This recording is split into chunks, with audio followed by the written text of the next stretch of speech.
Bukas na ang 20th Congress pero wala pang katiyakan kung sino na ang uupo bilang bagong Senate President. Inaabangan din ang kapalaran ng impeachment ni VP Sara. Nagbabalik si Hannah T. Sure win na si SP Cheese Escudero sakaling ngayon na ang botohan sa Senate presidency para sa 20th Congress. More than 13 senators na raw kasi ang nakausap ni Senator Joel Villanueva tungkol sa Senate leadership at lahat sila pabor kay Escudero. Just like the majority of the members of the incoming 20th Congress, I am also in support of the current Senate President. I am confident because I've talked to at least majority of the senators. So I can say that. Matagal nang magkasangga sina Villanueva at Escudero. Noong 13th Congress, Deputy Minority Leader si Villanueva sa Kamara, habang Minority Leader naman si SP Cheese. Sinasabi ko nga advantage and disadvantage minsan yung pagiging OC niya kasi for the past few months na nandito sa Senado, pag humingi siya ng tulong, for instance, sa akin, ito, tutukan itong isang panukalang batas na ito, maipasa, etc., we would be spending and burning midnight oils, literally, here in the Senate.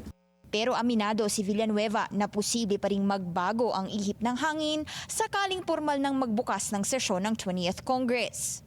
Sa kabilang dako, ang Tulfo brothers, bahagi na raw ng majority. Yan ang pag-amin ng bagong senador na si Erwin Tulfo. Pabiru pa niyang tinuro ang picture ng kapatid sa wall ng isang Senate room. Sabi ni Senator Raffy, majority tayo. Sabi ko, okay. Kasi usually majority, may mga inuutos ang sa taas na tulungan ng administrasyon para wala ng kontra. Sa majority tayo. Una nang sinabi ni Tulfo na niniligawan siya ng posibleng magkatunggali sa Senate leadership na sina SP Cheese at Senator Tito Soto. Pero nilinaw ni Soto na bukas siya sa pagiging minority leader sakaling di siya manalo bilang SP.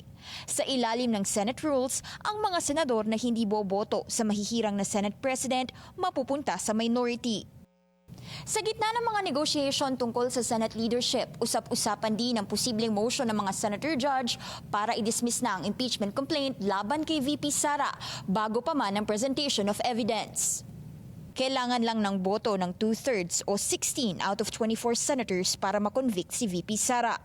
Pero tanong ni Senator Erwin Tulfo, paano malalaman kung may basihan ng kaso kung sa simulat sa pool i-dismiss agad ito?